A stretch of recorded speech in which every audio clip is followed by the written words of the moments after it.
Hello, everyone, and welcome to another horrific review. Tonight I'm joined by Chris and Steve as we discuss The Others. Released in 2001, tells the story of a woman who lives in her darkened old family house with her two photosensitive children. She becomes convinced that the home is haunted. The film, with Nicole Kidman in the starring role, was made on a budget of 17 million and brought in a box office return of 209.9 million, which actually pretty decent. That's pretty good. be honest. Yeah. For a forgettable actress in a mediocre movie, that's all right, eh? Yeah. Anyway, we're about to talk about, just before we went on stream, we're about to talk about Steve's acting career. You were dropping little nuggets there. Yeah. In 1984, man, the Revolution with Al Pacino was filmed on Dartmoor, and they were coming around asking for sort of actors in the college I was in, and all we had to do was lie there on the ground, dead. And I don't know if you know Dartmoor, but it's wet and damp. Bloody I have freezing. another. Well, actually, not in the summer because I've actually set Dartmoor on fire. Oh, I mean. Yeah, so you carry on, then I'll go. So we were paid 50 quid a day just to lie there on the ground most of the time. I mean, they fed us as well, but just to that is, I used to go around and say, yeah, I was Al Pacino's supporting actor. There you go. Bloody hell. Oh, we've got Dale in the chat. Welcome. I have not seen you in ages, my dear. If you think that's impressive, the movie Free Willy, I played the whale. I was the whale. No, that's pretty cool, Stephen. That's awesome. I got arrested for playing charades with Free Willy. Oh, dear. By the way, Steve's got a joke book out, so if you want to torture yourself with like all this shit, go ahead. But in fact, what you do is you buy the book, right, and you just beat yourself in the head with it. Don't read it, just beat yourself in the head, and it's actually less painful. Links in the description, check them out. Nice. I am excited they're making Beaster Bunny 2. Oh yeah, it's happening. It's happening. I'll go home. God. Right, you two carry on. I'm going. I'm done. Okay. And the shortest stream ever. Goodbye. Back to Dartmoor was back in God, when was it? 2009. It was, we were in exercise, and some dumb, I was still like butt fuck private at the time, and some dumb idiot thought it would be a good idea to give me the hand flares. So what it is, it's a metal tube, and you screw the flare in the end, and you flick it. Yeah. And of course, Dum here's like, oh, it's sore my thumb, because it's really bloody hard to actually pull that back. Obviously, the ones on the string and reeds, you just go pop. You know, but you're pulling that thing, and of course, I point it right at the gorse bush, the gorse line, and I'm just like, oh no. Next thing you know, woof, woof, and then the whole thing just catches me right. Obviously, around Dartmoor, because it's National Trust property, there's fire beaters everywhere, like strategically located. Okay. Or among the forest streets and that for the summer. So obviously we were all detailed beaters, poof, poof, poof. While the fire brigade gets called, that was a whole incident. I'm like, whoopsies. Oh my gosh. It was your fault there's no dodos on Dartmoor anymore. Yeah, that's yeah. Okay, it's all my fault. It's my fault, everything. Anyway. Never mind this, being a horror movie, I encountered some real life horror today. What's that? It's hard to describe, but I'm getting stuff ready for a customer, and she'd asked for stuff to be put together, you know, like multiple packages. So I'm like doing customer service thing and putting in the one, try and save her a bit of money in packaging. So lo and behold, it means open a box to see if one box will fit in the other. Open this thing. Lime green stiletto Crocs. They exist. Do you know when your brain can't register what you're looking at? Yeah. Because it just instantly goes, this is not, no. And your brain just goes, no. I was looking for those. Is that where it ended They up? exist. You can get them. and you can wear them in an extreme as your punishment for. I actually recorded them as abominations on the Abominations. abominations. Like they're proper Crocs, and they have a stiletto heel on them. Someone's And lime looking for green. those. Like Yeah. of all the combinations that should not be allowed, like that's Necronomicon type, conjuring to bring about the end of the world. I never understand how women walk on those things. Stilettos. Yeah. It hurts. I've tried them. That sounds like a story. I don't know if trouble in rollerblades. That near finished me off once. Yeah. Went through like in the early 30s, like one of them. I'm gonna do stuff. I'm not old yet. When you're still in denial. Yeah. And I got myself a rollerblade. And, oh my God. We used to have Rollerina in Plymouth, and we used to skate fast. Usually to that song. Is it The Race? Papa's got a brand new pig bag, and we used to go up the ramp and jump over the bins in the middle, and that was scary, I tell you, because they kept putting more bins in.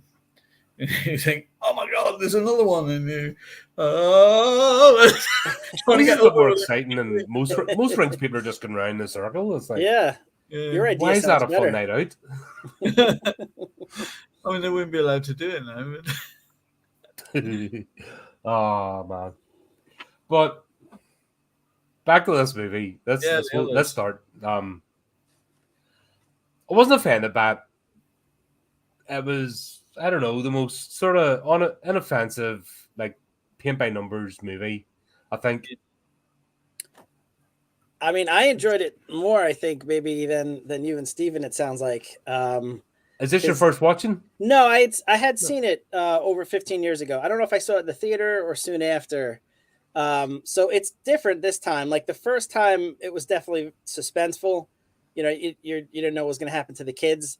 This time, remembering the ending and stuff like that, I actually still enjoyed it because I looked for all the little clues they gave out. Kind of like, Sixth Sense. If you rewatch it a second time, you can find things. So I enjoyed it on that level, kind of analyzing it that way.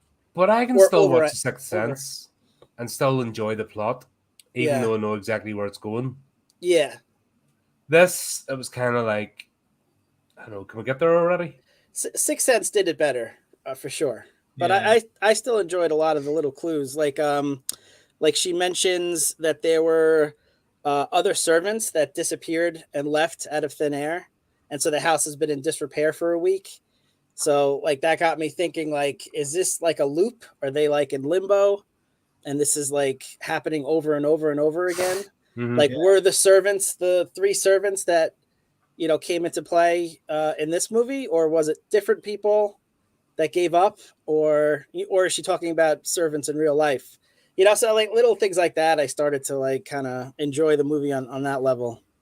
When her husband came home and they were in the bedroom, she had the door of the closet of wardrobe, and there was a big mirror on the door of the wardrobe, and her husband was sat on the bed. But as she opened the door, which faced the mirror faced the bed, there was no husband.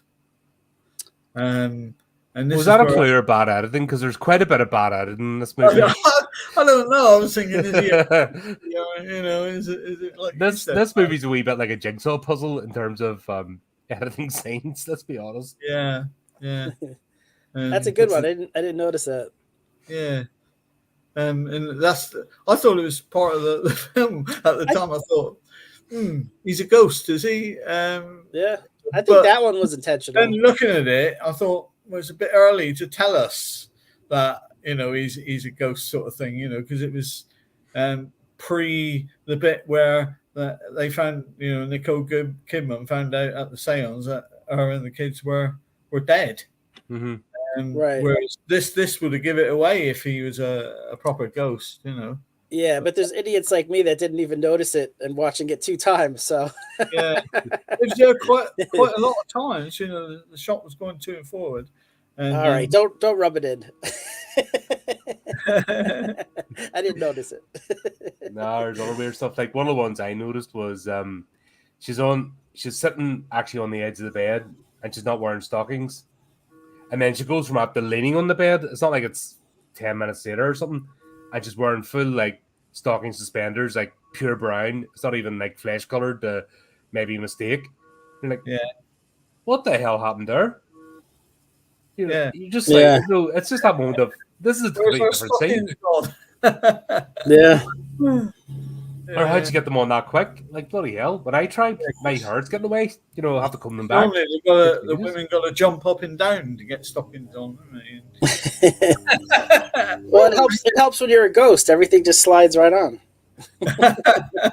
And plus, I thought ghosts couldn't change their clothes. No, because She's they changing were outfits and all sorts, and they're like, in limbo. They're in the same clothes, aren't they? Yeah. well, the kids were in the same clothes. They weren't allowed to change. Like they're in Yeah. their flipping nightgowns the whole time, but she was changing clothes like on a regular basis. Yeah. Mind you, didn't the girl put on a bridesmaid's dress or something? Oh, the Did. what do you call it? Confirmation or whatever the weirdos do. Yeah, she was putting on a dress. Yeah, I think a confirmation dress. Yeah. Yeah. But yeah, I would have thought that they couldn't.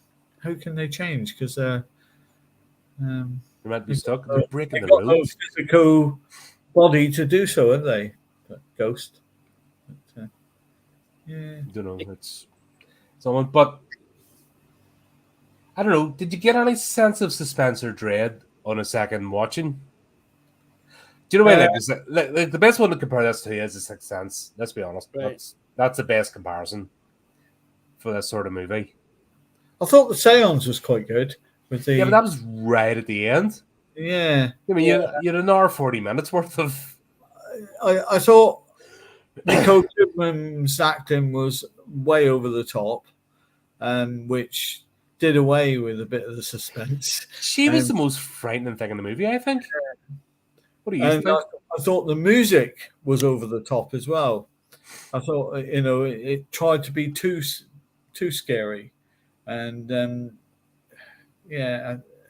because there was no crescendos of bringing the music in lightly, and then when the scare happened, there was there should have been the big bang. Then it was full on all the time. Yeah, it was a little over the top. Took the suspense away. Yeah. This would have been better, I think, if it was phrased as more of a drama. Yeah. Like a horror tingling as opposed to scary supernatural movie. Yeah, for sure. There wasn't a lot of moments of suspense, but I do remember the first time I saw it when the three servants start approaching the house and she realizes that there are ghosts and she shoots them and the bullets go right through and they're just like walking slowly to the door. That I mean, that had moments of suspense the first time I saw it. Not so much knowing how it's going to all play out, but it's tough in a 2-hour movie to have one moment, Did you notice the way she was holding that shotgun? If she had left fired, hand if she had over the fired barrel. that, it would have took her arm off. She would have had the kickback, and she would. But yeah.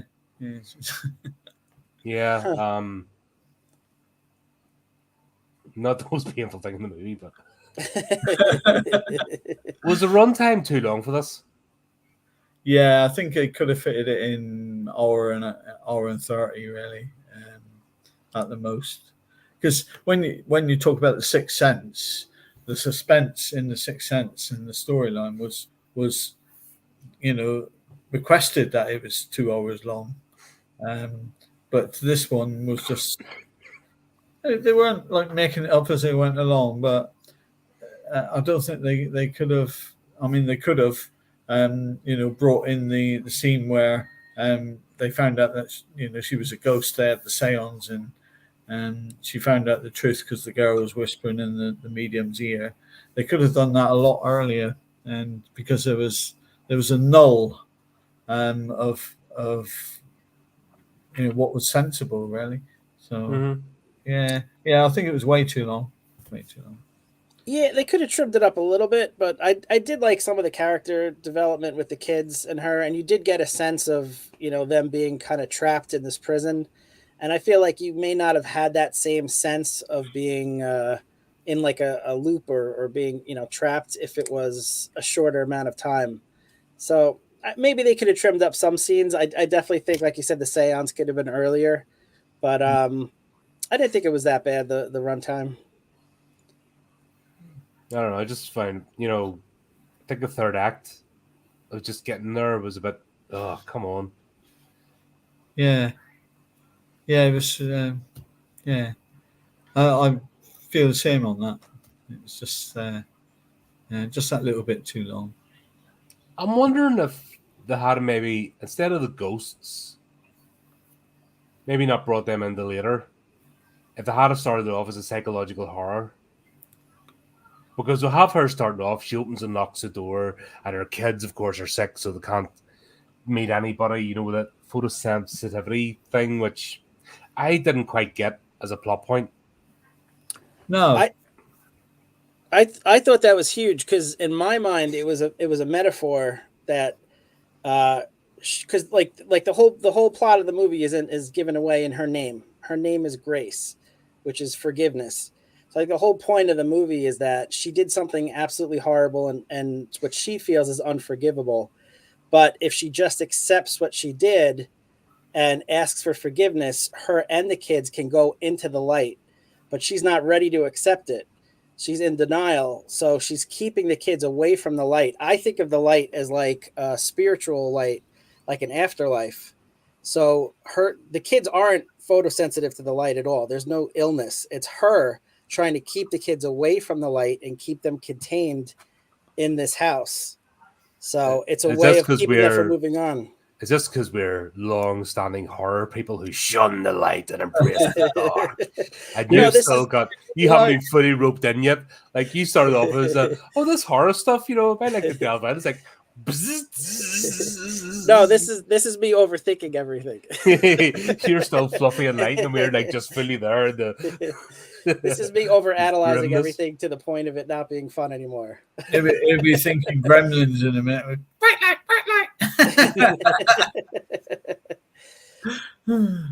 Yeah, I suppose if you think about it like that, yeah, because there's a very religious Oh yeah, overtone to this movie. that's how the So movie starts out. She's reading from the Bible, and her name is Grace, and there's definitely a lot of religious overtones to it. yeah. But it's not in your face like that. There's no crucifixes held up or, on their chest or anything. It's not put in your face the religious side maybe of the it. denomination, but It- you you- will study your passages or you're going to bed forever. Yeah, you can Study. actually miss the religious link really if you don't watch it, correct? Because I did. Yeah. But I'm too busy looking at other things. That's why this is why this is a team effort, because we could all focus on different parts of the movie and bring something to the table. Which Yeah, is the whole fun of collaboration at the end of the day. Definitely. yeah, I kind of look at the plot and, does it serve as a storytelling aspect? Does it tell a good story? Or does it lack? I think maybe the length of time that they tried to spin it out to shows that its feelings. If they tightened it up, and like I said, maybe it made it not supernatural until maybe the second act, Hmm. instead of hitting you straight in the head with it, than the first couple of scenes. yeah. And if they focus on her being like she's a tyrant, let's be honest, Hmm. Hmm. and she's definitely unhinged. So if they had just stuck with that and maybe not introduced Victor until the second act, might have worked better. Yeah. I mean, Somebody talk while I cough, please. So yeah, I think Victor definitely could have been introduced in the second act, and it would have been better. But I yeah, also think they could have done more scary stuff, like when she's pushing on the door and the door is pushing back against her. I thought that they needed more of that. They needed to build that up. Like there wasn't a lot of like scenes of like horror or jeopardy for her. Mhm. You know, So I think that if you're going to make it a proper horror film, they needed to have more stuff like the door pushes back or like things disappearing. And I don't know. I feel like they needed a little bit more of that. Yeah, you didn't really get the sense of a haunting, did you? Right. No, Like, it's supposed to be a haunting movie, but you didn't really get the sense of I the place think being haunted. if you watched it the first time, you would have just thought the others. What are the others? Because there was no thing to say. Well, the others are ghosts who are in the house with her, because she was just at first she was just locking every door and telling the housekeepers that the kids had to stay out of the light, and there was no sort of reason why they had to stay out of the light. They were photosensitive. That was it. But there is a proper disease, isn't there, where people are photosensitive, and it's got a big long name. And if she was that sort of concerned, she could have said, "Oh, they've got this," rather than just saying, "Oh, they're photosensitive to light." Yeah. But they didn't have anything, and that's why, like at the end of the movie, when the curtains are gone, the kids are perfectly fine because it was all her trying to, in my opinion, just trying to keep them out of the light and moving on. That was So a they strange. That was a strange thing. The curtains gone. What was the sense behind that? Every single set of curtains was down. I mean, it must have took someone some time to take everything in a mansion to take every single set of curtains down. Have them not to notice, like. Yeah. So my opinion with that is that the because Grace kept closing the curtains and she was interacting with the land of the living, like the servant. One of the servant ladies says, and I forget her name. I apologize. I had that. Bertha Mills. Thank you, Bertha. Mills. She says that sometimes the dead and the living get mixed up. So I think Grace was interacting with the real world and closing the curtains. And these people that moved in, the intruders, kept seeing these curtains close on their own and started to get freaked out. So they just removed all of the curtains themselves. I think the intruders did it. Because Bertha says, we didn't do that. None of the three of us, the servants, did that. Yeah. And Grace obviously didn't do it. So the only other people could be the intruders. And I think they were probably freaked out by these curtains that kept closing by themselves. So they just got rid of everything. I think maybe a scene where Victor was terrified because Grace was trying to get through the door and he's holding it. Yeah. Would have done, an idea that they're actually being terrified because, let's be honest, the family were more of a plot point. Yeah, I would have liked to have seen more of them. Where, what was the one we talked about, Steve? I See You? Where this is where it might have worked, where we got from the second perspective from the Froggers. Oh, yeah. Yeah, do you know why we got to see everything from the other aspect? Yeah. And do you know why Sixth Sense, we then got the reveal and we saw things from the other aspect, but didn't get it in this movie. And this movie was longer. Yeah, just that one scene with the seance, and then them moving out and packing the car.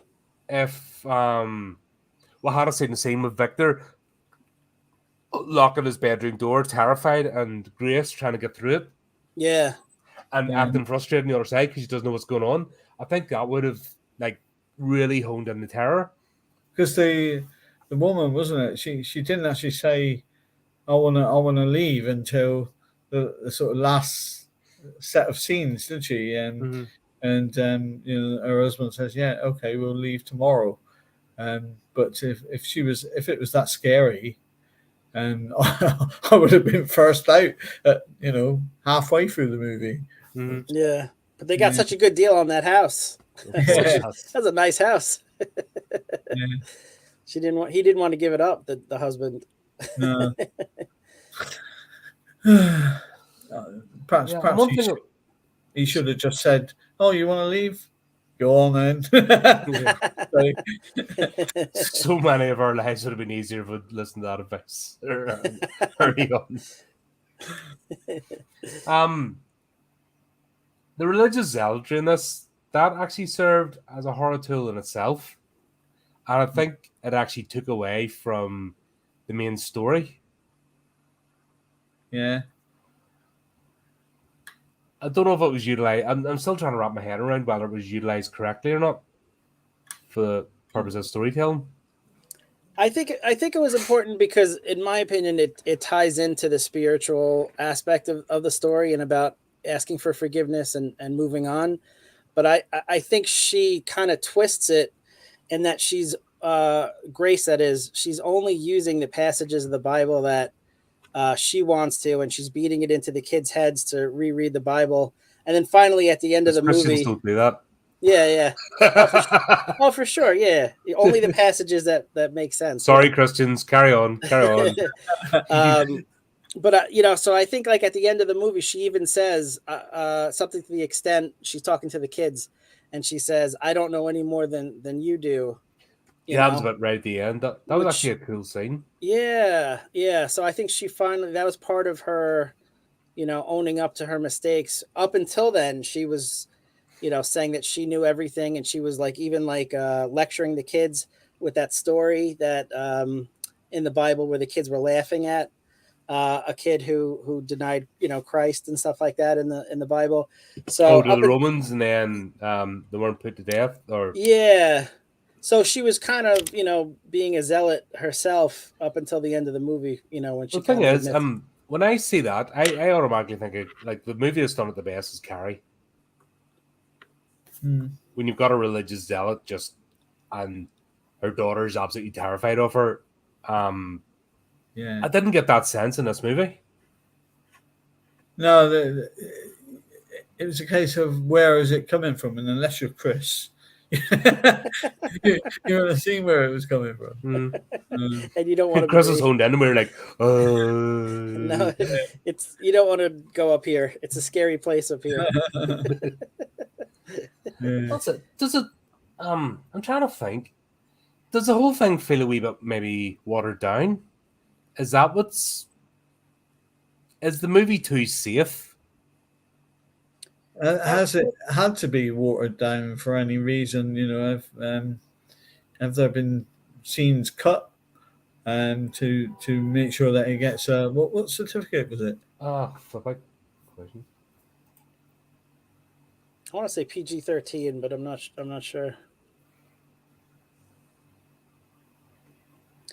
But I definitely think they went for more of a general audience to try to, just to be commercial. And, looking at the profits they made, I guess it worked, but it would have been a better movie. I agree with you if they made it a little bit more intense and not watered down.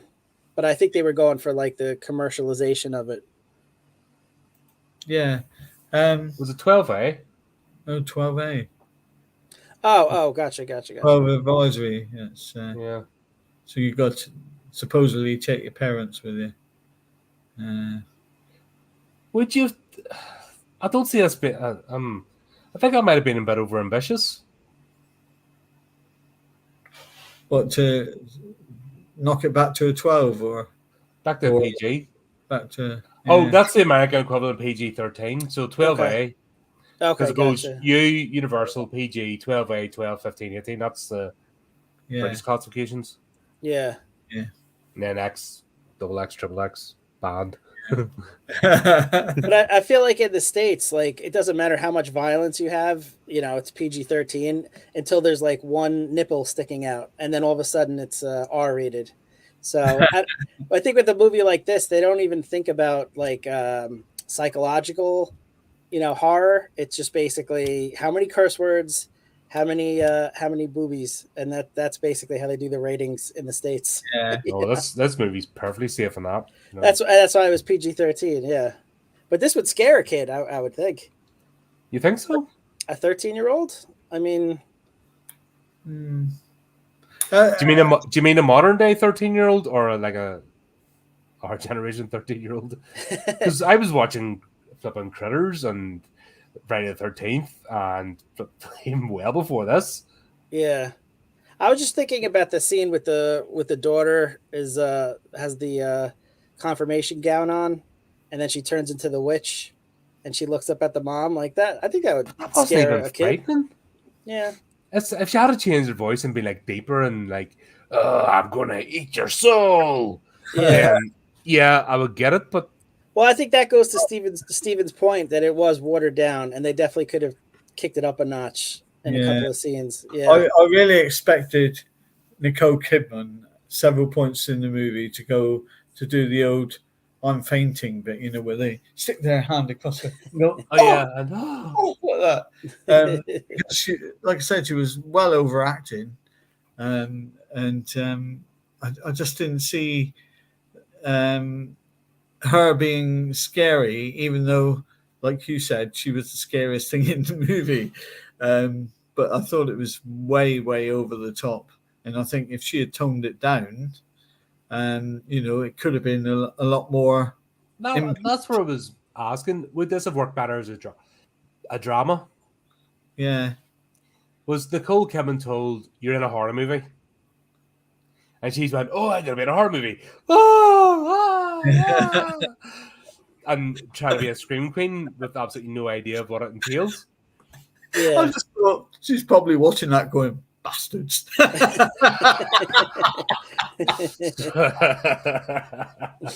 I've just forgotten about this movie. I was going to go back in the acting again. Then those three bastards turned up. That's it. Back, close the shutters. She closes the shutters. That's her thing in real life. She just one podcast. That's it. Done. You get an injunction next week. Take it off. Here, that's what I know this channel's made it when some Hollywood star goes, stop it. Need to be. I don't care. I do this from the back of a shed. Take what from it? Go ahead. Whatever. It's like the line from Rocky. Sue me for what? Yeah, Rocky 5. Rocky 5, yeah. That was only... God, that was a tragedy of the movie. That's when he really should have just stopped. I think the only film that can manage a good sequel was Sharknado. Oh, yes. Cult film. Brilliant. Or the Woman Need is Clownado. If you've seen Clownado, that movie is bonkers, fun, daft. Yeah. I know, the sharks in the tornado. Suddenly they come out and your head's gone. The first time I saw that, I was just in fits of laughter. There's been about 5 of those now. Yeah. And they're just equally as daft. People fill the cinemas to see them if they're in the cinema. I'm one of them. I don't care.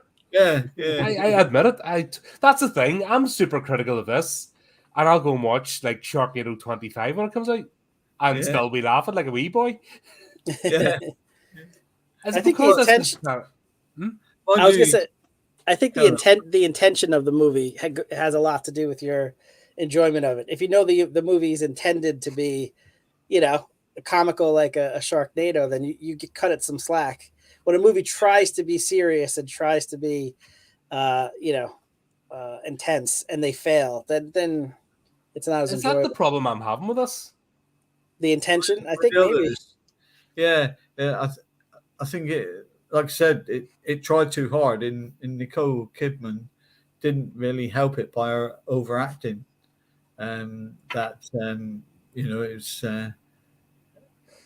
was too Sharknado.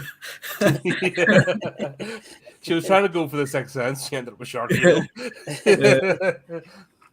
Oh man, I think something like that needed to happen just to break this up a bit, because there's a lot of nothing in the third act, just everything. And it's like, yeah, I think it tried to build up, but it built up too slow. And like Chris said, they could have brought a lot of what happened in the third act into more or less the end of the second. I think that could have then, cut the film down to, like I said, 120 minutes, no, 90 minutes. Yep. I'm trying to work out how many minutes is an hour and a half here. Yeah. It's too late in the evening. I think it could have cut it down if they had done that. Yeah. Yeah, I think that's what it is. It's just the I'm not. It's not good, man. I don't think it got me the first time either. No. I kind of all right. I want to see the reveal the first time I watched it, and then I got the reveal. All right, that's what it's about. But it didn't get like it wasn't the edge of my seat. Like I could have walked away and not got the reveal the first time I watched this and been quite happy. Which I think says it all about a movie. If you're like, okay, whatever happens, happens. Yeah, it's unless we were reviewing it, it wouldn't be a film that I would say let's watch the others. You know, to the other half. Yeah, you'd just be like, I would have left it on when I saw it on DVD or whatever it was that I saw it on, and I would have sort of thought it was all right. I won't watch that again. You know, and it's not one I buy and I won't stream it.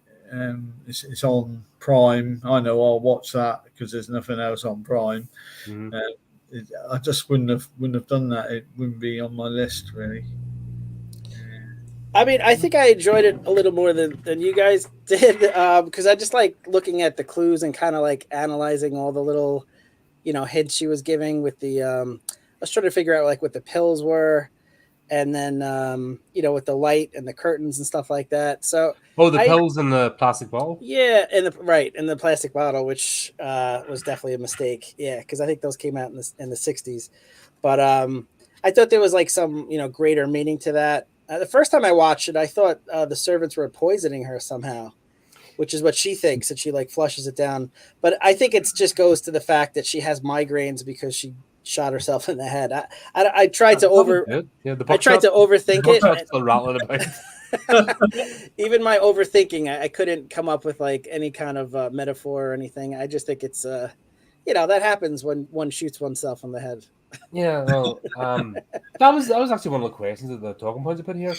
Did you really sense any malevolence from the housekeeping staff? Like first time or afterwards? Like I didn't. I know they were trying to hint at something even the first time I watched this, but I got no sense of they're up to no good or they've got ill intent. I felt that there was something, especially from the guy Eric Sykes. Who played the guy? What was he called? I felt that because everything that is Mrs. Aston. Oh, the groundskeeper. He would answer in a cryptic way. Edmund. The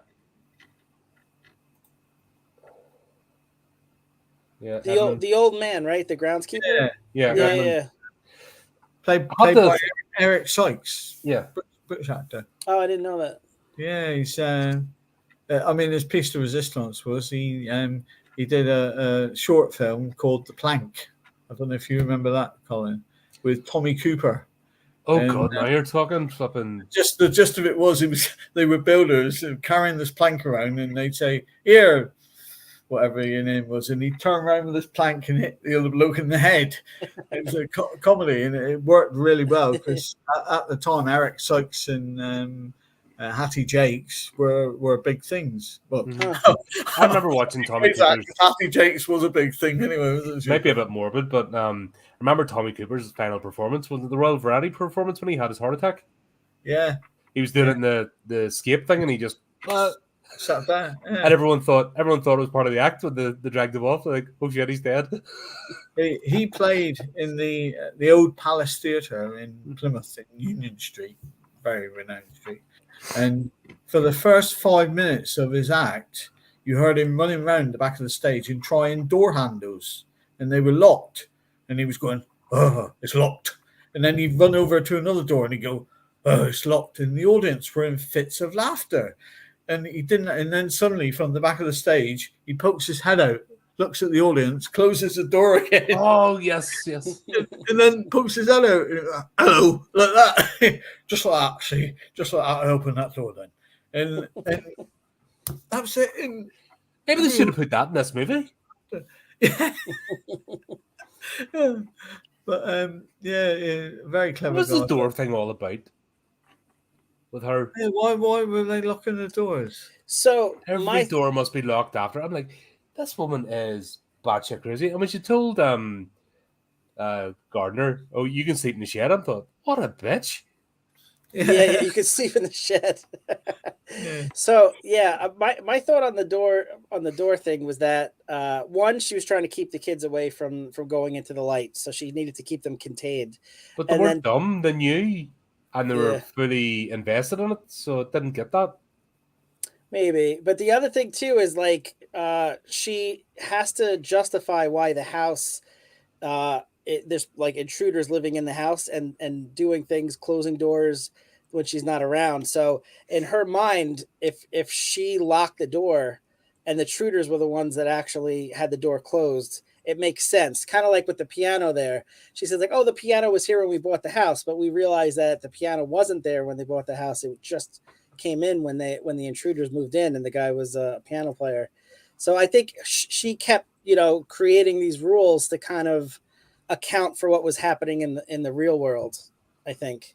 So So does this still fit with the Horrific podcast official policy that ghosts are stupid? Just got to test the yes, theory. I think this does. Yeah. I think this adds up. But as far as the servants, I actually, the first time I saw it, I thought they had, they were malevolent and they were trying to like poison her and take over the house and stuff like that until the very end, obviously. Watching it a second time, I get the sense that they're guardian angels and that they're either assigned by a higher power to help her or they're doing it of their own volition to just be kind and try to help this woman and her family. Because the woman was very protective of the girl, especially, wasn't she? Yeah. Yeah. When Nicole Kidman shouted at her and told her to get down from the dinner table, and the woman was there to sort of take her into her arms. So perhaps they were there in a protective manner. They knew that the kids had been shot, or not shot. The woman had been shot, and the kids were strangled, smothered, or smothered, with a pillow. Yeah. Was Anne, the young girl, was she more aware of her situation than she was letting on? Well, she was the one that whispered in the medium's ear, wasn't she? Mm-hmm. At the end, Yeah. At the end. Yeah. I think and that flare of defiance and anger. Yeah, I think she was. I think she was aware of what happened, the whole thing from the very beginning, and so I did some research. Once I realized Grace had meaning, the name of the character's name, I started thinking maybe the other names had some meaning too. So I googled Anne, and her name is derivative from Hannah, which means God's favored child, actually. So basically, her name was giving away the fact that she knew the whole thing from the beginning, and she either stayed with the mom and the brother out of worry about the brother, leaving the brother alone with the mom, who's obviously has issues, Mm-hmm. or she did it out of the love of the mom. But she knew the whole time. She remembered everything. That's why she whispered it into the witch's ear, and she even mentions early in the movie to the brother Nicholas, like something when you remember when Mama went crazy or something like Or that that. night, or when the night happened. Yeah. Yeah. So she knew the whole thing from the beginning, and she stayed just out of love for her brother and maybe her mother too. She was the best. I think she was the best rounded out character in this. Yes. At the dinner table, she was showing her anger by doing that breathing, which is why she got sent away from the dinner table. So she was breathing really heavily, bringing her anger out at the least little thing that her mother had said to her. So perhaps she had this sense that her mother was just a bad person who smothered them with the pillows and was on their I'd be a case. bit angry too. Yeah. I would if it wasn't a memory foam pillow that they smothered me with. I just changed my pillows recently. If they had been last year's pillows, I would have been even more annoyed. These ones I don't mind because they're still quite fresh. Even though it's getting into the summer. I had this dream the other day that I was eating this giant marshmallow in bed. I woke up and my pillow had gone. This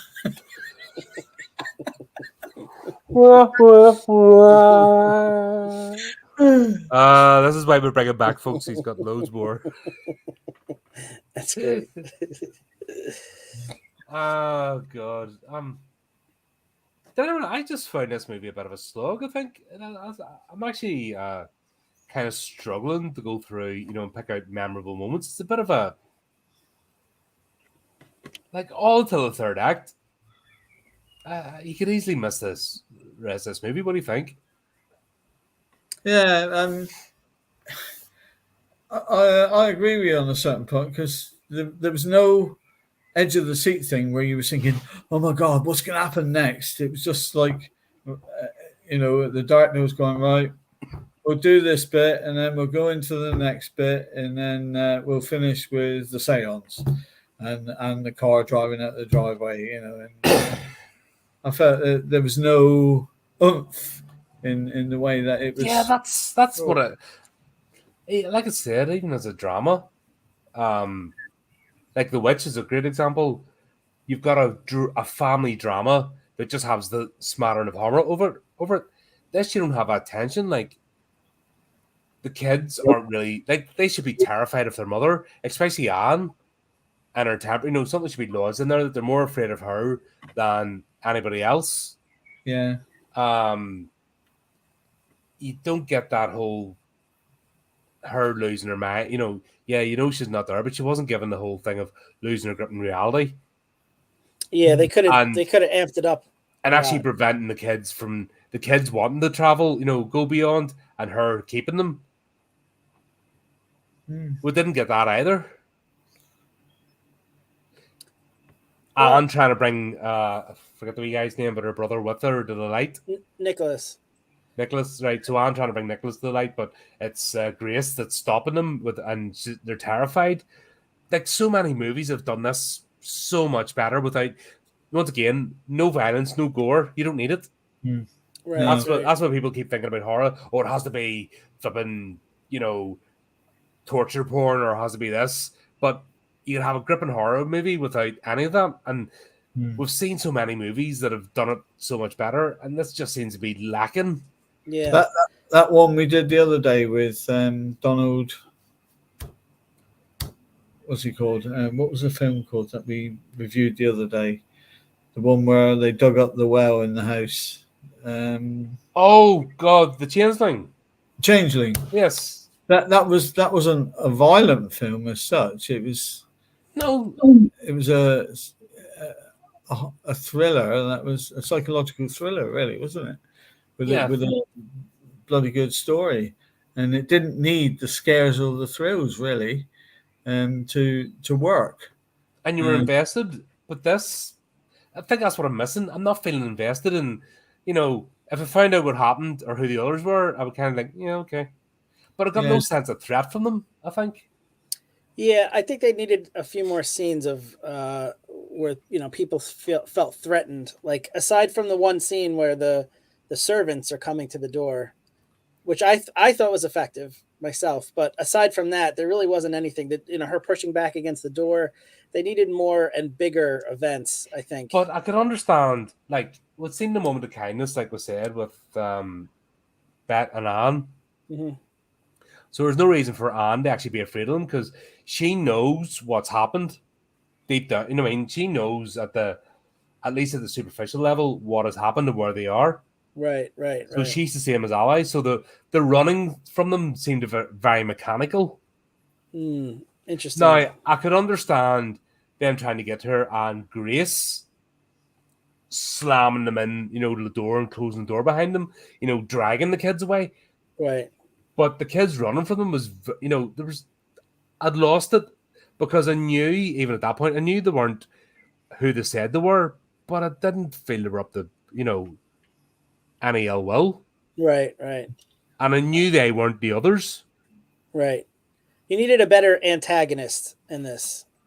Some threat, outside threat. That's what we're missing. Yeah. I think that could have probably been achieved if they improved on the characterization of each character. So they said, you're there for a reason, you're there for a reason, you're there for a reason. This is your your backstory, even if it was just a little bit about each character as they were brought into the film. Well, you know what could have been good too if they made the witch more of like a threat, like she keeps popping up and scaring them and reaching for them, and then at the end it's revealed that she's trying to reach out to help them, but because she is blind, because she's old, because of the way she looks, it's they viewed her as a threat the whole movie, and then at the end something like that they maybe could have done. That one scene in the closet that was so brief and meaningless. Yeah. They needed something more threatening. But why do they always portray mediums as these scary people who, are blind and things along those lines? You always get a film Jennifer where Love it. Jennifer Love Hewitt wasn't scary. No. She could medium me any day. Well, that question goes back to like even like Disney, like everything portrays like older, especially older women as like this scary thing. You go back to Snow White and the Witch, with that the old crone giving the apple, like that's been like badgered into like people's brains from like kids that like old people are scary. So Yeah. Especially today, anyone like 5 years older than you is like the demon that fell. Yeah. Fucking Beelzebub reincarnated. It's like, oh, you're older than me. I hate you. Ah, it's like, okay, mate, you crack on then. Yeah. Fun times. Did Charles returning in this serve any purpose? That even when I first watched this, that was the most confusing part of this movie. So I'm sorry. You want to go ahead, Steve? No, after you, man. I was just gonna say I like that part because otherwise, if he doesn't show up and then leave, then you're thinking the whole movie like he's gonna show up at the last second and save them. So it almost helps to solidify that they are on their own. So I thought it was important for that reason. I also like the spiritual aspect in that I think that he's visiting them from the beyond to say goodbye. Like he says, I'm just here to say goodbye. So I think he's moved on. And he just wants to come to say goodbye to, especially to the kids. But he's profoundly sad because he knows what she did. And so that's why he's acting like that the whole time. Like the first time I watched it, I was like, oh, okay, he's coming back from war. He's seen some horrible stuff on the front lines. But now, revisiting it, he's not going through PTSD. He's actually, sad because he realizes that she killed the kids. And that she's keeping them from moving on to the afterlife. So I think he's sad about that. And that was how I interpreted it. Would he not have been a bit more proactive? I think he feels she's not ready to accept anything he's going to say. She's just but denial. Once again, this is my whole problem. They're focusing on her. Take the kids, let them cross over, and leave her to their devices and let her figure it out for herself. No one has tried to rescue the kids from her. The kids are effectively prisoners of her. Right. I think with that Charles bit, they could have brought him in an awful lot more, even down to the last scene with the seance. He could have tried to, the whole thing could have been reenacted, could have sort of happened again, whilst the medium was bringing them, more or less back to life type of thing. They could have, the whole thing could have happened again, a bit like in the Amityville horror. And the Charles could have tried to prevent it happening.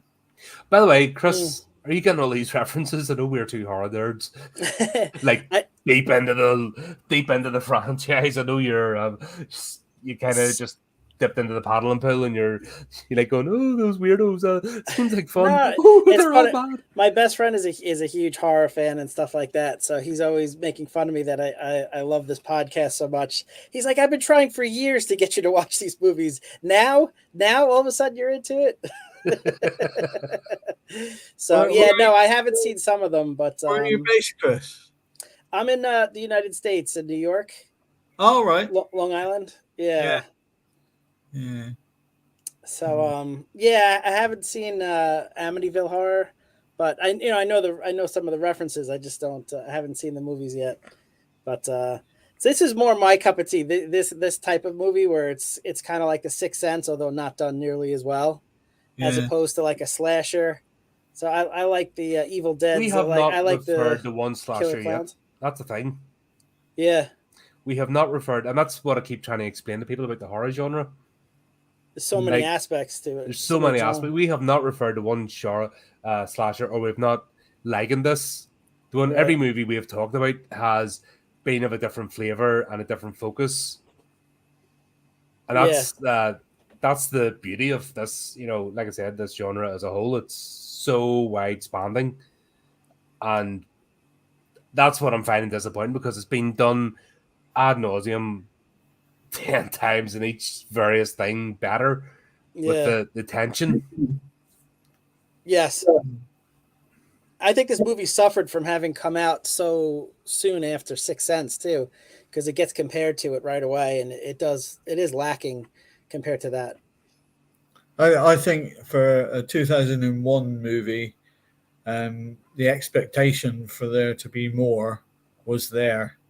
You know, if it had been, mind you, like we said, The Changeling was 1980, and you think of how much was in that, and that was so scary. 70s influenced. Yeah, So it wasn't even an 80s movie, it was a 70s movie, it just happened to be made in 1980. So yeah, and this was a 2001, and on the back of CGI being invented with the new Star Wars 1, 2, and 3, and bringing all that in, the expectation was there for a ghost movie to be better than what this was. It's fair. Yeah, but even without the effects, the just the plot, the tension isn't there. no, it was Something definitely missing.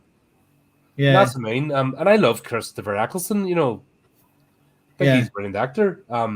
He served no purpose. I just didn't get anything from him either. He was half asleep during this movie. His part was too short, and he didn't really have it in him to think, oh well, I'm only in the film for 5 minutes. Why bother?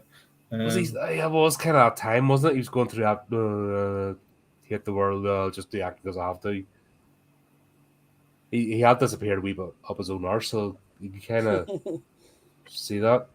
But even if he had said, "I'm taking the kids with me," and she had a bike, I'm in the dark here. all right, no worries. But if he had maybe tried to take the kids away from her, yeah, and she had freaked out and dragged them back, that and would have then been he cool. disappeared. Yeah. I think I've had it. Bear with me on this one, right? No one's trying to take the kids away from Grace. No. Right. And I think that's no way we're trying to pin it down of what's missing, and it's the fact that she's holding on to the kids. If more people were trying to take them, if the housekeeper had tried to take them, and she got into a jealous rage saying, "It's my daughter, my son." If Chris Eccleston, Charles, had tried to take the kids with him, and she flew into a rage, then we would have seen more of why the tensions are. Which is what I was saying. They could have brought Christopher Eccleston in for the seance, and he could have tried to save his children. Yeah.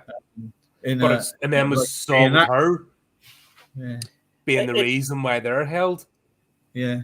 I think it could have been a better movie if they did that, but it definitely would have changed it. I think the point the movie was trying to make, and I think it, how successful it is debatable, but Grace at one point says to Anne, or she's talking about Anne to the housekeeper.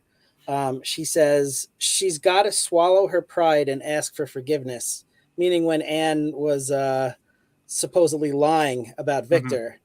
But I think that's the director's way of saying Grace has to swallow her pride and ask for forgiveness. I think the people, the servants and the husband, they don't want to take the kids away because then Grace is lost forever.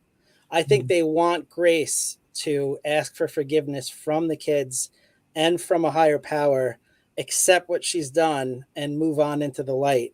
I think, yes, if they take the kids away, the kids will be safe, but her soul is lost forever. So Yeah, I but I think meant it would be a better movie, but it would change yeah, the but it didn't mean a message. successful attempt though. Yeah. I meant Oh, an right. Yeah. attempt to be right. So my point is not for them to take the kids. I meant to try and take To the kids, try. Yeah, that's a good and for point. her to show that side of her, Yeah. and then we'll get the insight as to what the reason is, and that's the bit that's missing.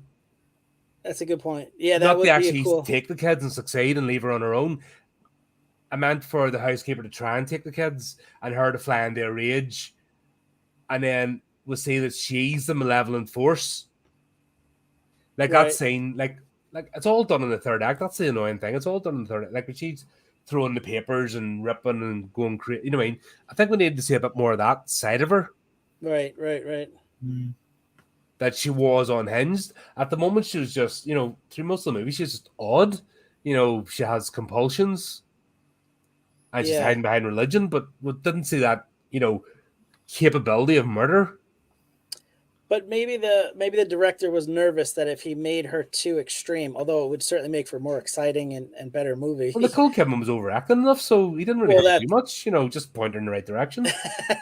But maybe the director thought that the audience wouldn't be able to emphasize with her or care about her if they saw her as But that. what's the redemption? What's any movie, the redemption arc of a character?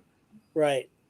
You has They to have to fall. They have to fall. completely lose it, and then that's where you get the payoff at the end. Where the payoff at this was really kind of lackluster because we didn't get to see her fall like properly. It was hinted at, but it was never there. Right.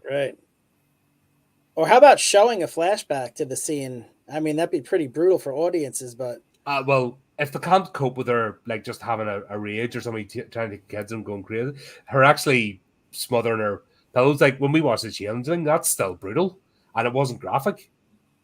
The bathtub scene. We were talking about the no-nos in film, weren't we? Yeah, that's true. And murdering children on screen, and there's sort of a taboo on certain things, especially in the UK. Yeah. Yep, that's a reason I think why Evil Dead Rise landed wrong with so many people. Yeah, I didn't like that. Because it was like in your face with like kid-looking kids, not your 30-year-old teenage kids that you get in most movies, but like actual kids, like proper getting malicious, and you're like, whoa. But I'm a sick bastard, so I'm like, yay! And everyone else is like, oh, like just the movie, the cinema was just silent. I'm like, Colin stood up and cheered. Yeah. Get some. I just made a note not to ask you to babysit. Works every time. Bloody kids like me too. That's a weird thing. You bastards. They come and talk to me and stuff like, oh, what are you doing? Go away. Yeah.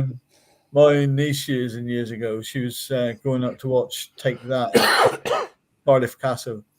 And she says to me, because I lived in Cardiff at the time, can you look after Harry, her little son? I says, yeah, no problem. So he comes up, and she comes to pick him up the next morning because they stayed in a hotel. And she says, where's Harry? It's just 10 o'clock in the morning. I says, well, he's in bed. She says, how do you get him to sleep till like 10 o'clock? She says, he's normally up 5:30. I says, I don't know. Anyway, I said to Harry, because we went out quite late to get beers, and he was only 6 at the time. Beers in a video, I says, don't tell your mum that I allowed you to stay up. So first thing he does is, oh, Harry, you're awake. Did you get up to anything nice last night? Yeah, we went down Cardiff town, he says, and looked at all the women in their short dresses, and he just listed a whole thing of what we did. And I didn't go to bed till 1 o'clock. It's like, shut up, bloody kid, No wonder why he stayed in the kebab shop. No wonder why he stayed in bed till 10, she says. But yeah. They're so honest kids, right? It's good and it's bad. Wouldn't miss it. But yeah, the kids played off each other well now, so I'll give them that. Yeah. especially when the girl jumped out the window and then she was trying to get her brother, and she was more or less saying, "Oh, you're scared to come out as well," and he more or less said, "No, I'm not," and he went down. Didn't he? So, Yeah, as we look at Pride, no, like kid actors are normally like crap, but these ones actually yeah, they played the roles well. Yeah, I like Here's a that whole they. aspect. Sorry.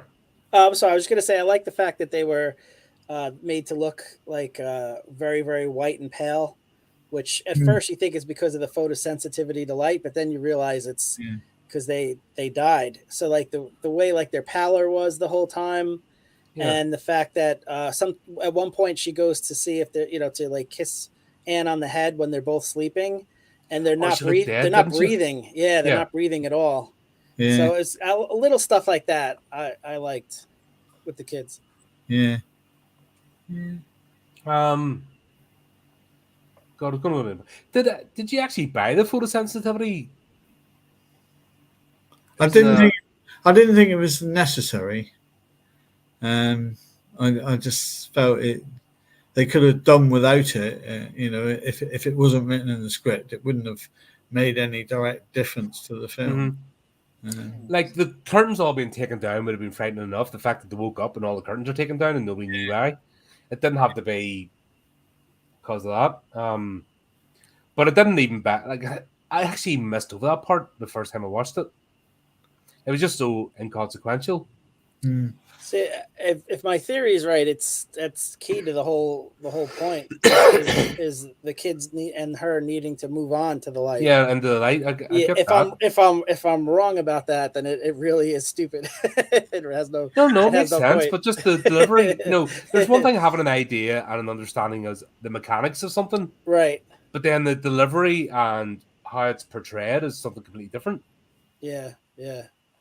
But it worked at another level too, because it makes sense why their pallor would look like they're ghostly and white. So Yeah. I thought it was important for a couple reasons. The photosensitivity. Yeah, but even playing along, I knew they were playing along with it because they had to, Yeah. but it wasn't actually bought as a condition. If that makes sense. Oh, right, Like right, we knew right. they didn't have it, from the first minute. Oh, did you? Okay. The first time Yeah. I watched it, I didn't get it to the end. Yeah.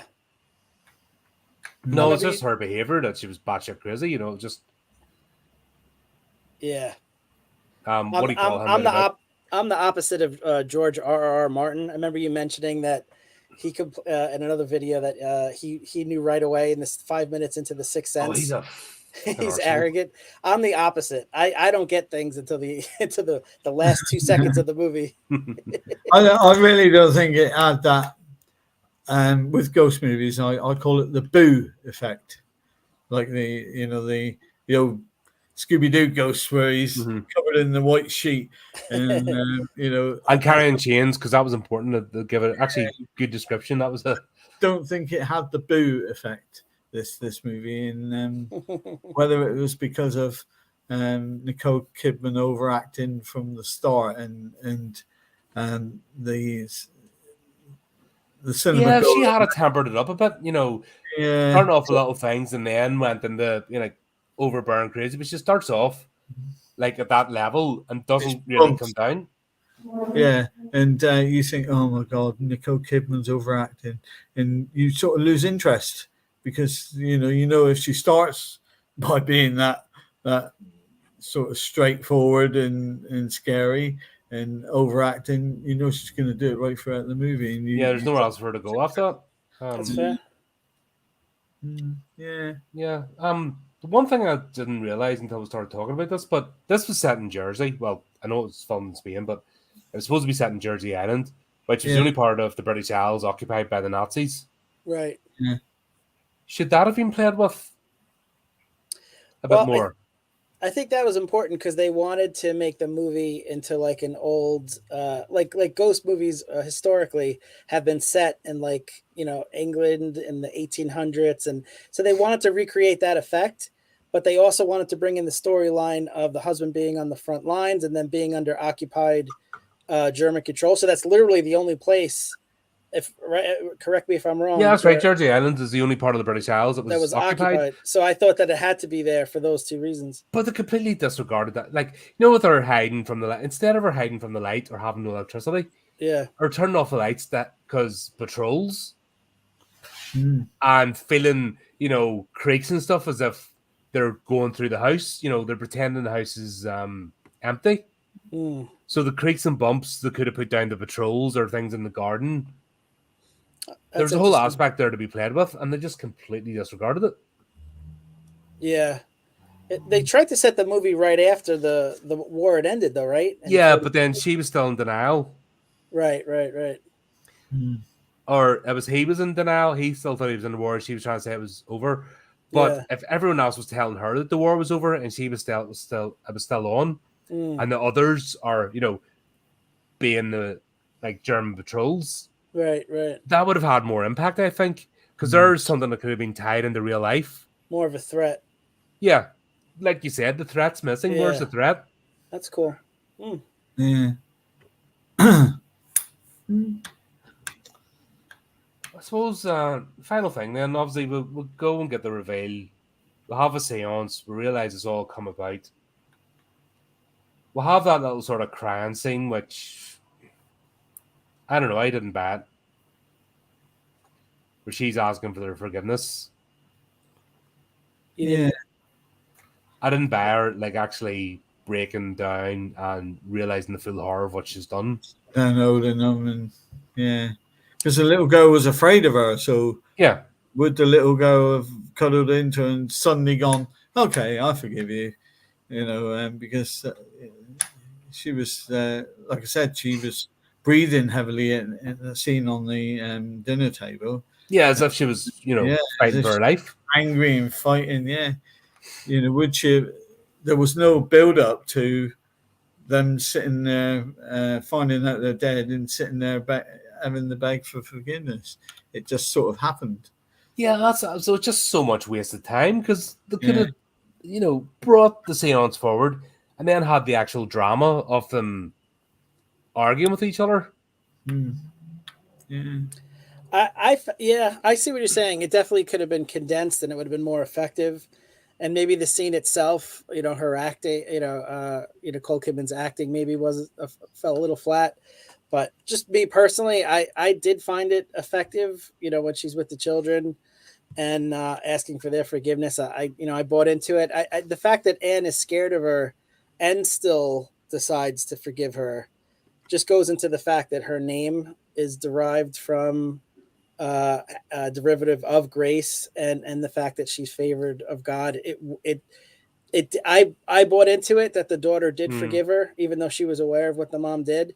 To me, the most interesting part of the ending is that there's two possible paths for Grace to take. Does she, now that she's asked for forgiveness, take the kids into the light and move on? Now that she's aware of what she did and that she's asked for forgiveness, is she ready to take the kids? Or is she going to, you know, stay in the house and just kind of like go back into denial, close the curtains and start the whole loop again? And there's a couple of clues, but I wanted to get your, before I tell you what I think. We're getting the hints definitely to the darker path. Because that's actually, I thought after the realization, Grace had the potential to be more dangerous. Could she have begged forgiveness also to her husband? You know, again, bringing him back all the time. Yeah. For that lengthy bit that, you know, he didn't get. You know, could he have sat down with them and you know, received the same sort of treatment as the kids were getting? Right.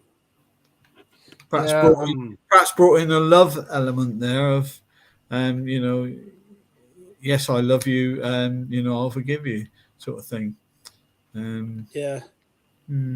I'm with you, Colin. I think normally I tend to be overly optimistic. Even the movie The Road, which is the most, you know, depressing, you know, gloomy movie you could ever get, I actually had an optimistic take on the ending. But in this case, I'm with you. I think she actually takes the darker path. I think she had all the potential and all the time in the world at that point to say we're going to move on into the light and move on from this house. And instead, the fact that she tells the kid, repeat after me, this house is ours, this house is ours. That doesn't sound like someone who's ready to move on. And the way the beginning of the movie starts with her saying that the piano just appeared and that the servants left a week ago, I think this has been going on a while. I think this is a continual cycle that she becomes aware and then she chooses to forget. And so I kind of think that she's in, and they even mentioned the word limbo at some point during the movie. So usually when a director puts that in, there's some sort of hidden message that might be a clue as to what's going on. So when she's discussing religion with the kids and they talk about the four levels of hell, and they mention limbo specifically, I think that's a clue that that's kind of what her situation is. So I don't think she's ready to move on. I think she's definitely taking the darker path at the end. Yeah, but that's why I'm saying it'd be more impactful if an attempt had been made to bring the kids into the light and her showing how much of control she has over them and through fear would show that level of darkness that her, I don't know, it just seems like a wasted opportunity. There's so much potential there to like make a really gripping, memorable, because let's be honest, you can forget about this movie quite easily after you've watched it. Yeah, it's like I said, it's not one that I would go out of my way to watch. When you actually said, "Oh, we're going to review the others," I had to think, what was that about? I was a seance. Actually, oh yeah, we're going to do that. Yeah, that's the one with the seance. That's the only memorable bit, is the seance. Yeah.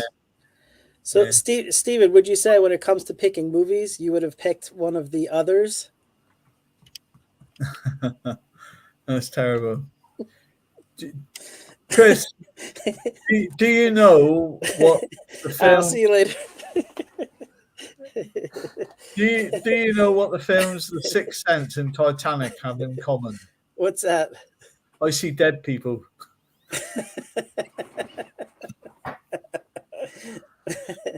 Oh man, God, this is going to become its own horror show. Fantastic.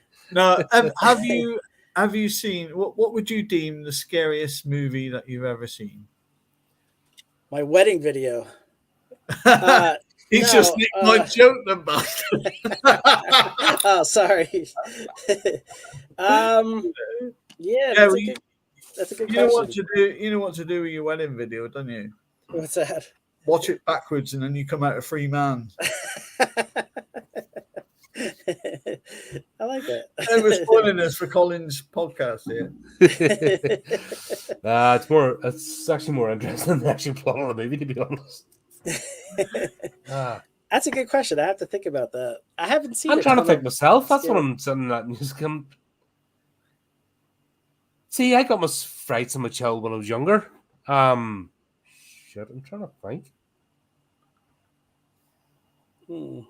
There was this one, and I can't remember the name of it. Probably one of the Nightmare on Elm Streets when I was young. That scared the bejesus out of me because I didn't want to go to sleep for like 3 days. Oh, I loved. I absolutely adored it those. was Poltergeist for me. That's a good one. That's a good one, actually. Yeah, the scene in the kitchen with the parapsychologist. Yeah, and what it was, we tried our hardest to get in what was the old Drake Cinema in Plymouth, and we got thrown out twice. And then we sort of dressed up with hats and everything, and coats, and got in then and got tickets. We were 15 at the time when Poltergeist came out. That's awesome. Like, you weren't allowed in. It was an 18 film or X, whatever it was. Back God, then. Third time lucky, me and my mate Adrian got in. But the film actually scared us left, right, and centre. Because, again, back then, scary films they were very few and far between. Unless you had the slasher movie. There's one final scene of Prince of Darkness. Who I tried to share my love of that movie with Cameron. That bastard hated it. Yeah. Prince of Darkness? I didn't see that. Yeah, Prince of Darkness with the mirror scene. That freaked me out. I remember when I first watched that. Yeah.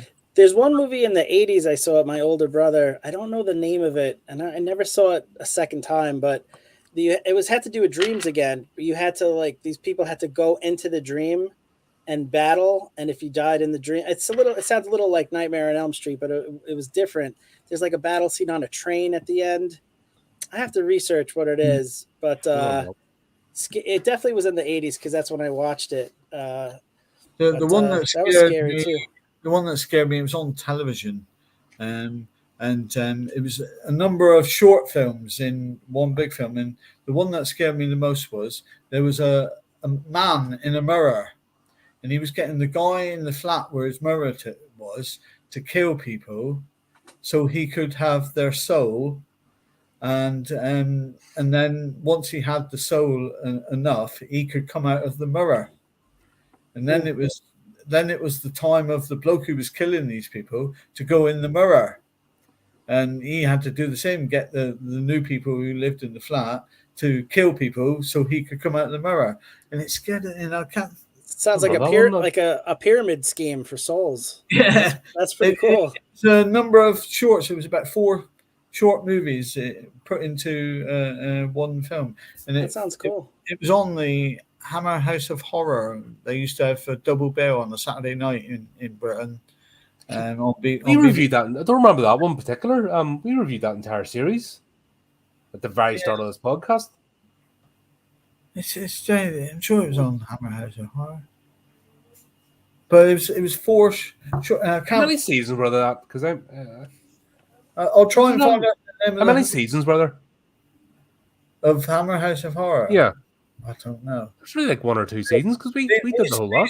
These were actual films because Hammer House of Horrors was a series. It was a week. But they used to have a Hammer Horror double bill on a Saturday night on BBC Two, and where they'd show 2 films like Dracula. It would go on till 1 o'clock in the morning, and my mum used to let me stay up and watch it. But by halfway through the second film, I'd be asleep on the sofa, and she'd come down and pick me up and carry me to bed. But it's and this film was part of that. I'm sure it was, but that was quite scary because this bloke was in the mirror, and he was a scary looking bloke. Or he was to someone who was, an early teenager. That's probably the first film that really scared me. I wasn't afraid of, Christopher Lee's Dracula. It was more like an adventure series, Christopher Lee. It was like him and Val Helsing just always clashing. Yeah, almost like a superhero movie in a sense. I'll get you again. Back he goes, and then they repeat. There was this one, and I don't know the name of it, but it was about a wee kid that was a ghost. And the final scene is this woman, and I can't remember her backstory, but she's saying to the kid, "Stay with me." And the kid goes as if to hug her, and then the next thing it flashes, and she's there in the chair with her throat slit. Yeah. And, jeez. And what was the other one? Was it Valentine's Day? The guy in the hospital. I didn't see that. He was rejected by this girl as a kid. And then we see her in a hospital later on. He's actually one scene. He's got the like laundry trolley, and it's all like arms and legs out of it. Just it was all done in the dark. And he's turns out he's the kid from her party. In the comments, folks, if you remember half of stuff, because honestly, you barely touch. You can watch a million movies and still not even be close to touching the surface. Yeah. Especially with the horror genre, right? Yeah. Just in that alone. Yeah. That's what I said. It's a deep rabbit hole. Yeah. You picked a good one for a podcast. No shortage material. Anyway, yeah. It's always been the genre's been close to my heart. Like I said, like Steve's age, just as a kid watching these movies growing up, and you see other genres come and go. Like when the westerns were a thing, you were getting westerns every week, and you're getting sick of them. Yeah. But horror movie done well, now you watch 100 of them, no problem. Yeah, that's awesome. One thing I pointed out to Colin as well, they're remaking Nosferatu. Oh yes, I'd heard about that a while ago. No, you I'll shared that send with you me the with Bill Skarsgård. the old 1920s film, which you could say was the original Dracula, really. Yeah. But We and if reviewed that actually because it was the 100th anniversary not so long ago, yeah, 2020. Yeah, we reviewed that and it still for, holds up. for its age, it It was still holds up. It's still good. Like very that scene with the boat, yeah, Nosferatu on the boat. yeah, That's so brilliantly done. yeah, yeah. So they're remaking that. So there's another Conjuring movie coming out. What's the other one I sent you? Oh, the Welcome to Derry. Yeah, it's a prequel to It. Mm-hmm. So it's on HBO. Don't know. I was actually we're going to talk about that at the end of the month. I shared that article with Cameron. We'll talk about it at the end of the month. Yeah. I just don't know where they're going to go with it Because because the Losers Club were the only ones that actually stood up against Pennywise. Everyone else was complicit. Yeah. And is he going to be a normal man who suddenly becomes this demon? Or, is he going to just But be he was the. all the movies. He wasn't actually human. He was an alien being. Yeah. Him and the turtle both crash landed the Earth, and that was how it began. Yeah. Don't know. I'm very pessimistic about prequels. Prequels are tough. Like no one wants to see like a prequel of Batman when he's just Bruce Wayne, like doing business acquisitions. Yeah, I make fun. A friend of mine really loved Gotham, and I just only couldn't got get the into it. second season, and I gave up. The first season was good because it was the rise of the Penguin, it was the fall of Gotham. I was all on board. Yeah. And then I think it was 2 or 3 episodes into the second season, and I knew where they were going. I like they're going to drag every one of the Rogues Gallery out. They're going to give them a backstory. They're going to rip the arse out of that. I can't. Yeah. I'm bored. And it should have been Bruce Wayne going off, not staying in Gotham, basically being pseudo Batman. Right. That was the whole. You know what I mean? In the comics, the whole journey was like the Dead and Batman Begins, very truncated, but him meeting the actual Deckard, not the Ra's al Ghul Deckard, but the actual Deckard, who was an assassin. He taught him a lot of his skills in Paris because he traveled the world. There was a story could have been done quite cheaply, just with a few scenes. I didn't have to like do super location shots, but yeah. But prequels are always tough because you have Smallville. There's another one. Like by Yeah. season 8, like just put the bloody cape on already and get on with it. Yeah. Stop being so pouty. They wanted to make a prequel to Seven, the Brad Pitt film. Mm-hmm. Yeah, wanted to call it Six. It's 2 against 1. Bastards. I am doomed. It's like Darth Vader was walking around going, "A New Hope, Empire Strikes Back, Return of the Jedi." And he says, "Luke, what's wrong with your dad?" "Oh, don't worry about him. He's having one of his episodes." There's a horror story in itself how that franchise went. So out of 10, what would you give this? Oh, we're doing the grading thing? Yeah, I like to grade these films. About a 3, maybe. Yeah, about a 3. I'd give it a 4. Just 3, 4. Yeah, I would add yours 2 up. I would do 7. I enjoyed it. You're watching a different movie. You're like, yeah, it definitely it could have been a lot better. But I like looking for like the clues and stuff the second time around. So I got some enjoyment out of it. No, I like that too, but just like I said, it's just so flat. Yeah, flat. And it didn't have to be violent to kick it up a notch. The ingredients were there, they just didn't use them. Yeah. Yeah. But I like that it didn't have like a happy ending. Like I thought that was cool that they kind of kept it dark. Like she knows everything. She asked for forgiveness. She's ready, but never mind. She's just gonna. She's going to be loony. She's gonna stay in the house and haunt people. Should there have been a sequel, or should this have been Ghostbusters 3 of them coming in to get her? That's right. Yeah, Venkman. They need Peter Venkman to show up for the sequel. She starts yelling at him, and then 2 seconds later, he just sucks her into the ghost trap. The ghost trap. Yep. 2-minute movie. Ah, suck it up, ye. Dear costume changes in there. That was, yeah, the editing has a lot to answer for, I think. I wonder what happened there. It could have been a completely different movie. But there you go. Thanks again, guys, for coming on. It's good to, it's good to pick these things apart sometimes and just, like I said, it's important to know why. Why did I like it? Why did I not like it? And get different people's opinions as well. Yeah. Because if you think of it, if it was just you and me on, we wouldn't have picked up on that religious thing. Absolutely not. It just would have went. I mean, I could be wrong, but that's just I overthink things, so that's how I saw it. But it doesn't. At the end of the day, that's something. That's why art is subjective, because you got something out of the movie, different from what we did. Yeah. And that's the whole idea. It's if it was paint by numbers, there would only be one movie, one book, and one song, and that's all people would need. And that's kind of the fun is explored. It's not a battle at the end of the day. It's just an exploration of a medium. Yeah.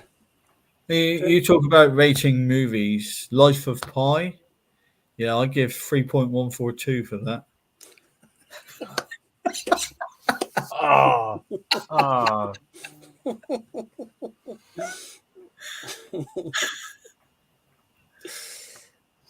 Was that Shiny Bum as well? Did he write that? Who? Did Shiny Bum do that one? Yes, I think so. Yeah.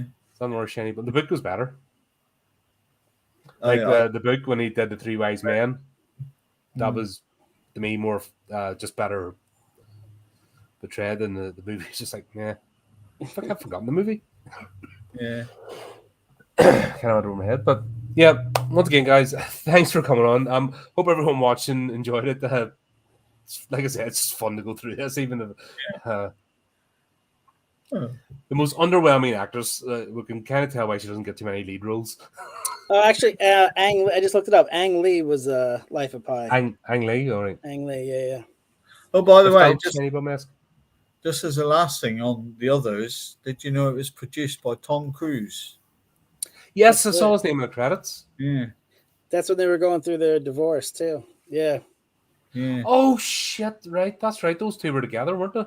Yeah. And also, I wonder if that was one of the reasons why Nicole Kidman asked to be released from her initial contract not to appear in the film.